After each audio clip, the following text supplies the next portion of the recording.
Ante todo, por razones de cortesía y de gratitud, saludar a todos los televidentes de Mi Tierra Televisión y agradecer el que me den oportunidad de acercar a todos ellos la figura humana con sus múltiples matices de José Antonio Primo de Rivera, sobre el que desde hace ya muchos años cayó un telón de silencio y cuya memoria es preciso, entiendo yo, es preciso recuperar para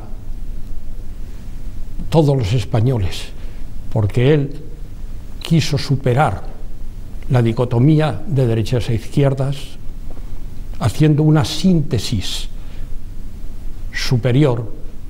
puesta al servicio de España y de los españoles, en un afán de justicia social, sin distinción de clases, ni de partidos, ni de grupos políticos. Creo que es una rica personalidad,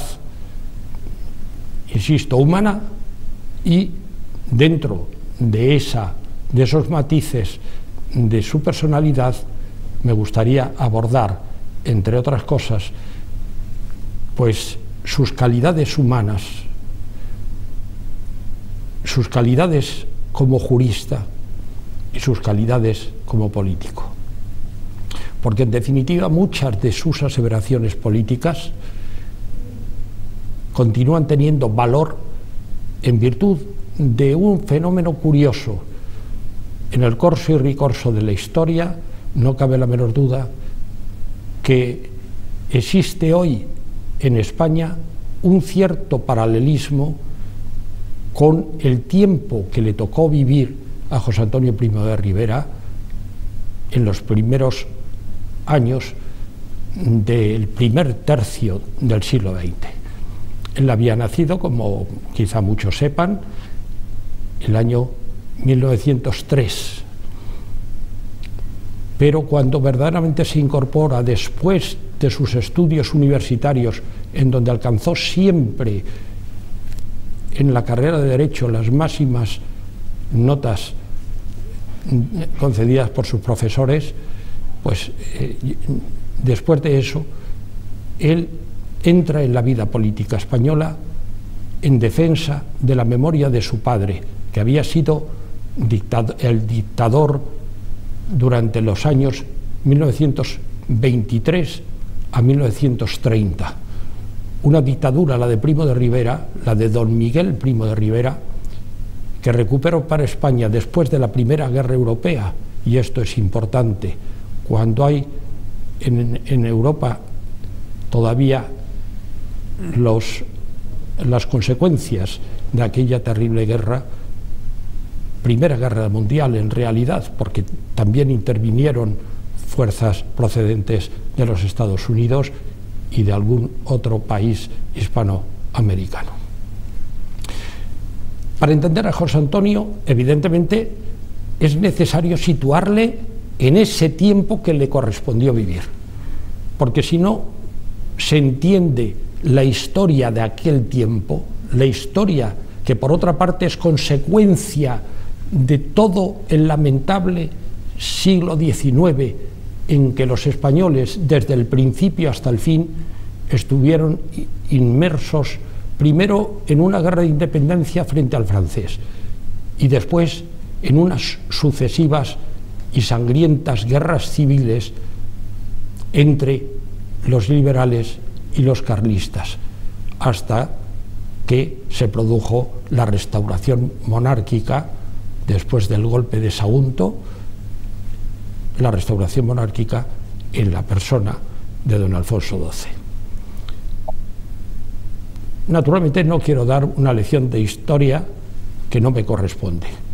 pero sí quiero señalar que José Antonio recoge de los intelectuales de la generación del 98 las mejores proposiciones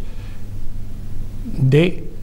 recuperación, de regeneracionismo de España. Surge el regeneracionismo fundamentalmente con Joaquín Costa. Es importante porque en él están las raíces fundamentales de todo el pensamiento que después desarrollarían Ortega y Gasset, Unamuno y otros pensadores españoles. José Antonio es discípulo de los mejores maestros de la Universidad Española de su tiempo. Es curioso que él era tan riguroso en el concepto del estudio, del deber, en el amor a la excelencia profesional, que hay una anécdota que difícilmente se podría producir ahora y que yo no conozco que se haya producido en la actual Universidad Española. Él había acabado su carrera de Derecho con sobresaliente, iba a preparar o estaba preparando ya el doctorado, pero él se presenta ante uno de sus profesores, que era el de Derecho Político, y siendo abogado, se presenta a él y le pide realizar de nuevo el curso de Derecho Político. Y efectivamente lo hace, y lo hace diciendo o pidiendo a su profesor que por favor le tratara como cualquier otro de los alumnos del curso.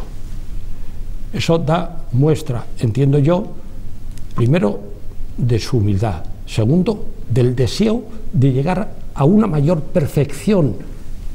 en lo que iba a ser su profesión como abogado, que era ya su profesión como abogado. Como persona, bueno, como persona era un hombre procedente de la nobleza española, era marqués de Estella y naturalmente estaba acostumbrado a vivir en esa vida, en cierto modo privilegiada, de la nobleza española de su tiempo. Sin embargo, él renuncia posteriormente a esa vida cómoda, que por otra parte era resultado de su trabajo diario como abogado y del prestigio adquirido en el ejercicio de la abogacía, a tal punto que cuando es importante algunas citas, yo me veo obligado a hacer citas porque mejor que lo que yo diga es aquello que dijeron los hombres que le trataron. Y concretamente, él, en la primera vez que tiene que hacer un informe ante la sala del Tribunal Supremo, se encuentra sobre un pleito determinado, se encuentra con que su oponente jurídico es nada menos que el presidente, el decano del Colegio de Abogados de Madrid, en donde él estaba inscrito. Era nada menos que don Francisco Bergamín, uno de los hombres, de los juristas de su tiempo más prestigiosos. El señor Bergamín era un hombre que había sido extraordinariamente crítico con la dictadura de don Miguel Primo de Rivera, que tenía en ese sentido ciertos resentimientos y que los manifiesta en su informe preliminar ante los magistrados del Supremo,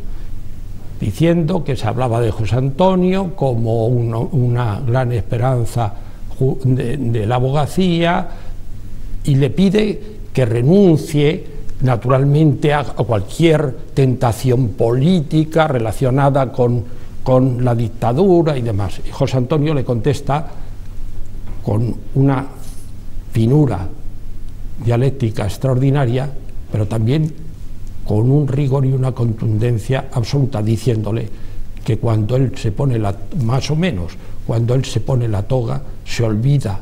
de todo y se centra en que él, en ese momento, solo es un servidor de la justicia. Pues bien, ante esa respuesta de José Antonio, que dejó un poco perplejo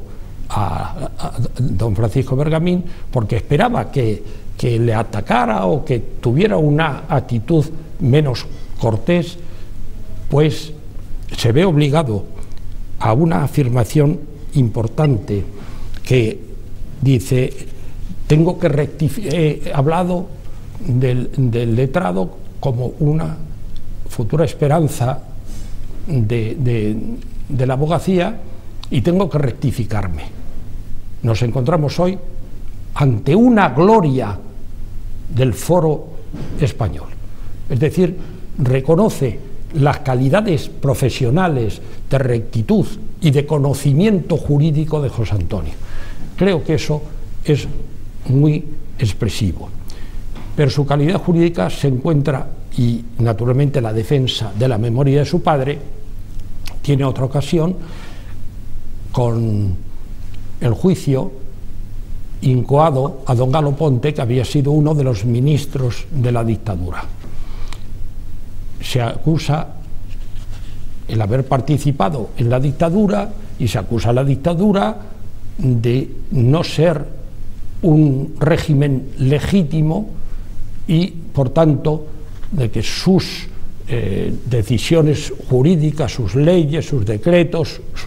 todo tipo de decisiones gubernamentales eran ilegítimas. Y desmonta José Antonio, acudiendo a las figuras más prestigiosas, a la doctrina de las figuras más prestigiosas del derecho constitucional europeo, del derecho constitucional, figuras europeas del derecho constitucional, y desmonta absolutamente el montaje y habla de la legitimidad de la dictadura con unos argumentos que yo invito, si hay entre los televidentes hay algún, que supongo que sí, habrá algún jurista, algún abogado, que yo le recomendaría, porque tiene una gran importancia. Él afirma algo importante, como es que una constitución que ha sido subvertida es una constitución muerta, y que la legitimidad que surge del golpe de Estado posterior o del régimen que hereda y que establece una nueva constitución, esa constitución es legítima per se. Esto es importante, porque esto, en fin, viene también a influir en la realidad nacional que estamos viviendo hoy en España. En segundo término, yo quiero subrayar en José Antonio, junto a esa personalidad jurídica sobresaliente, la personalidad humana. Ya lo he dicho, he hablado del rigor y del espíritu de servicio y de amor a España, y su profunda religiosidad, que no solamente se refleja en su conducta también.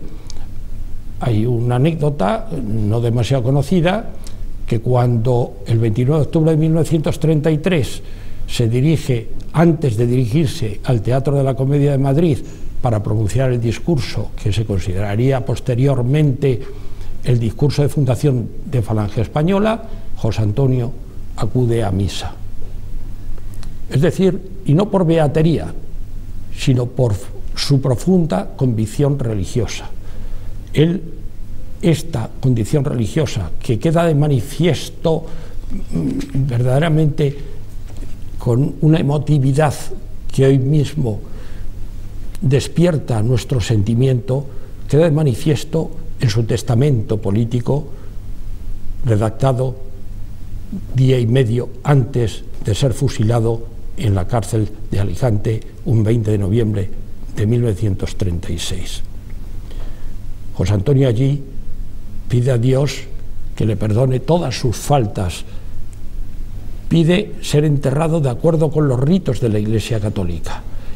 y cuando le comunican su sentencia a muerte, acude a un sacerdote que estaba preso en aquella cárcel, que era el padre Planelles, y se confiesa con él. Y también hay una anécdota, y es que cuando su hermano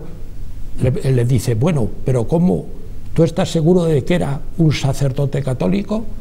Y dice, sí, porque me he confesado en latín. Lo cual da también una idea de su extraordinaria cultura.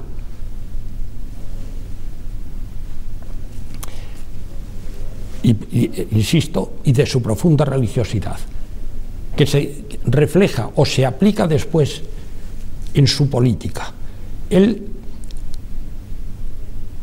fundamenta toda la actividad política en el hombre como portador de valores eternos, como criatura creada por Dios, capaz de condenarse o de salvarse, y define entre las cualidades, entre los valores de la personalidad humana, afirma que la dignidad del hombre, su integridad y su libertad son valores eternos e intangibles. Es evidente que quienes han acusado, y le acusaron en su tiempo a José Antonio, de ser un totalitario, porque él había utilizado el término de totalitario para el Estado, pero no en el concepto marxista o en el concepto fascista de la palabra, sino totalitario en cuanto el Estado debía de asumir y acoger a la totalidad de la sociedad nacional. Es decir, lo mismo a unos que a otros, en la igualdad y en la defensa de sus derechos inalienables, como era eso, la defensa de la dignidad, de la integridad y de la libertad de la persona humana. Bien, de sus cualidades como abogado se podría establecer aquí, pues él da unas lecciones en determinadas conferencias, incluso a los alumnos universitarios pertenecientes al SEU, sobre el derecho, y son lecciones que yo invito humildemente a que quienes estén interesados de verdad por conocer la figura y la obra de José Antonio no dejen influenciarse solamente por lo que yo diga o por lo que hayan dicho otros, aunque es importante el testimonio de quienes le conocieron, porque yo en definitiva nací en el año 1932 y por tanto no tuve oportunidad ni ocasión, por razón de edad, de conocerle personalmente, sino que llegué al conocimiento de José Antonio precisamente a través del estudio de sus escritos. Esos escritos que fueron recopilados hace ya muchos años, pero de una forma absolutamente incompleta, y que ahora, venturosamente, por obra de Plataforma 2003, que es una asociación creada precisamente para conmemorar el centenario del nacimiento de José Antonio, nacido en 1903, como creo que he dicho, pues se ha realizado una recopilación absolutamente completa de todos sus escritos, de sus discursos, incluso de las cartas íntimas enviadas a amigos, admiradores e incluso a sus amores, porque José Antonio, como un hombre joven, él irrumpe en la vida política ya no solamente en defensa de su padre, sino a la vida política ya como parlamentario, irrumpe en ella siendo un joven de 30 años y un joven enamorado fervorosamente de una mujer de la que no tuvo oportunidad de contraer matrimonio con ella, que era Pilar Azlor, que era grande de España, duquesa, y por esos azares de las relaciones entre novios, entre enamorados, cuando él está introducido en la política y ya en sus filas ha habido varios caídos, asesinados, varios jóvenes asesinados, él siente la tentación de abandonar la política porque ella le exigía que abandonase la política para casarse con él, y sin embargo renuncia a ello, renuncia a ese matrimonio y dice que él no puede ahora, cuando ha corrido la sangre de los jóvenes que le seguían políticamente, se ha derramado en aras precisamente de esa fidelidad política hacia José Antonio y hacia su pensamiento. Evidentemente él dice que no puede renunciar a ello y consecuentemente se rompe el noviazgo. Hasta ese punto de sacrificio personal llega el caso de José Antonio. En el año 1936, cuando él era amigo, tuvo otras amistades naturalmente, y entre ellas tuvo una de la que fue su amor, digamos, último, que era la princesa Vivesco, hija de el Lord Asquith, que había sido primer ministro del gobierno británico. Intercambia con ella una serie de cartas de amor que dan idea de sus sentimientos más íntimos y por otra parte esto hace que cuando él está encarcelado en Alicante,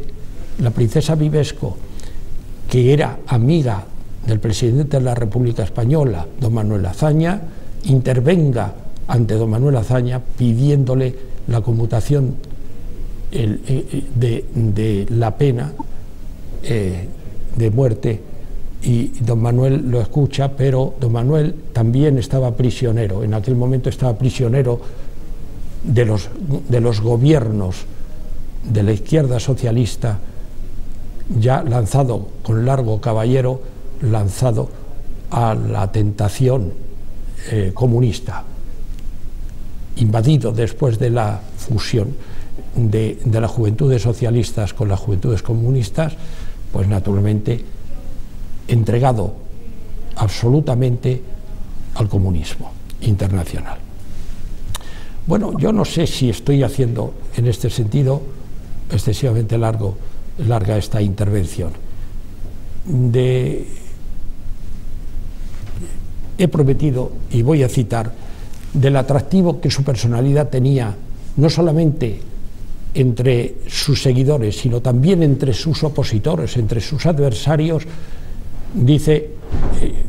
mucho algunas de las citas que voy a hacerles. Abad de Santillán, que era uno de los dirigentes y de los intelectuales del anarcosindicalismo, Abad de Santillán escribió en uno de su libro ¿Por qué perdimos la guerra? Lo siguiente: anarquistas argentinos nos pidieron que intercediésemos para que el hombre no fuese fusilado. No estaba en manos nuestras impedirlo a causa de las relaciones tirantes que manteníamos con el gobierno central, pero hemos pensado entonces, y seguimos pensando, que fue un error de parte de la República el fusilamiento de José Antonio Primo de Rivera. Españoles de esa talla, patriotas como él, no son peligrosos ni siquiera en las filas enemigas. Pertenecen a los que reivindican a España y sostienen lo español, aun desde campos opuestos, elegidos quizá equivocadamente como los más adecuados a sus aspiraciones generosas. Y afirma: cuánto hubiera cambiado el destino de España si un acuerdo entre nosotros hubiera sido tácticamente posible según los deseos de Primo de Rivera. Insisto en esto y en alguna otra de las citas, porque ya lo he dicho antes, en José Antonio había un afán de síntesis de la izquierda y la derecha, superando esa dicotomía artificial de las fuerzas políticas, y por la vía del entendimiento y del aprovechamiento de lo que había de bueno en la izquierda, como era su afán de justicia social, y rechazo de lo que había de malo, como era el dogma de la lucha de clases y el materialismo dialéctico heredado de Carlos Marx y de Lenin, y por otra parte lo que había de bueno en la derecha en cuanto a su defensa de la religiosidad profunda del hombre, y también en cuanto había de amor a España, de patriotismo español.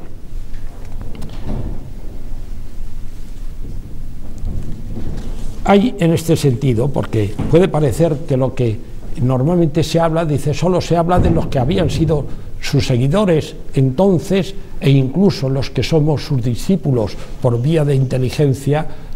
en la actualidad y desde hace muchos años, prácticamente desde mi juventud. Un hombre que hoy día se le admira por su ejecutoria, aunque yo no comparta sus tesis políticas o algunas de sus tesis políticas, como es Julio Anguita, que ha sido el secretario general del Partido Comunista, acerca de José Antonio, dice: fue un individuo contradictorio, su ideología es autoritaria, pero él, por formación, tiene un talante liberal personal, y esa doble condición le hace escaparse de los campos de cierta lírica. Hizo aportaciones, aparte de su apuesta programática en los famosos 27 puntos de reforma agraria y nacionalización de la banca, ignoradas después por los falangistas. Él supo llegar al problema de España, al definirla como carencia, por vacío, al no poder decir que España era una zona geográfica o un determinado proyecto histórico, dijo: España es una unidad de destino en lo universal. Yo he utilizado este concepto varias veces. Él fue además un individuo con una concepción estética de la política y de la muerte. Esto está firmado por él en unas declaraciones hechas a José Luis Casas en temas de hoy. Hay más citas, y como Anguita ha citado los puntos programáticos de la Falange, yo me veo obligado, y creo que es bueno, fijarse en algunos de ellos. En primer lugar, el número 1 de esa norma programática dice: creemos en la suprema realidad de España, fortalecerla, elevarla y engrandecerla es la premiante tarea de todos los españoles. Yo entiendo que esta exigencia sigue siendo válida hoy, porque hoy también España necesita ser fortalecida, y eso es sobre todo cuando en España se produce hoy un afán de dispersión separatista en regiones entrañables como son Baskonia, como es Cataluña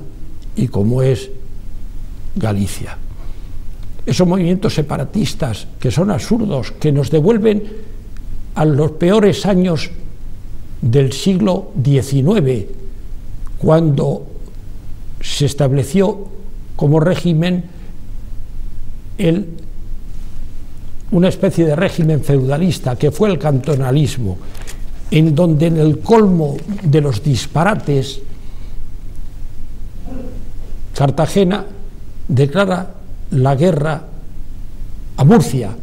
se declara la guerra entre los propios cantones que se consideraban independientes. Es decir, es como si hoy, por ejemplo, Leganés declarara la guerra a Alcalá de Henares o a Colmenar Viejo. Es igual, es un disparate, y caminamos gravemente hacia una situación, insisto, dramática, que puede ser trágica en un futuro inmediato si la debilidad de los sucesivos gobiernos y sobre todo la debilidad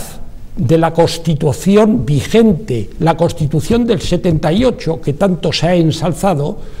es la causante, a través del artículo 2, el artículo 2, al reconocer las nacionalidades como término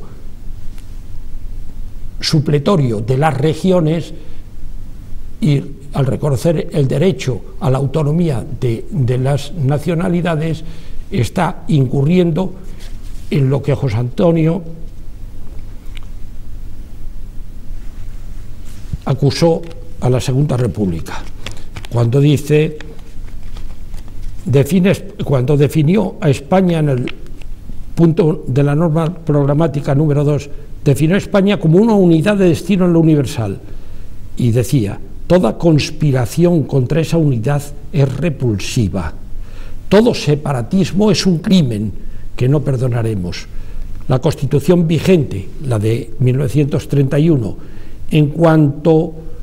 incita a las integraciones, atenta contra la unidad de destino de España. Por eso exigimos su anulación fulminante. Ya hay voces en España actuales que están reclamando una reforma de la Constitución. Yo me temo que esa reforma de la Constitución sea simplemente superficial y fruto también del resentimiento, y quiera limitarse a la sustitución de la monarquía por una ensoñada Tercera República, ensoñada por parte de la izquierda socialista y comunista, una república federal que incurriría en lo que ya sentenció don José Ortega y Gasset, cuando dijo que una nación dividida, cuando se federaliza, camina hacia la unidad, pero una nación unida, cuando se federaliza, camina a la división y el enfrentamiento. Doy las gracias efusivamente, insisto, a Mi Tierra Televisión. Pido perdón a quienes hayan visto y escuchado esta meditación o esta exposición mía, pido perdón por las faltas que pueda tener, y me tomo la libertad de dar un consejo a quienes se sientan interesados por la historia del siglo XX y por la figura de José Antonio, que es una figura egregia, de la cual dijo nada menos que don Miguel Unamuno lo siguiente: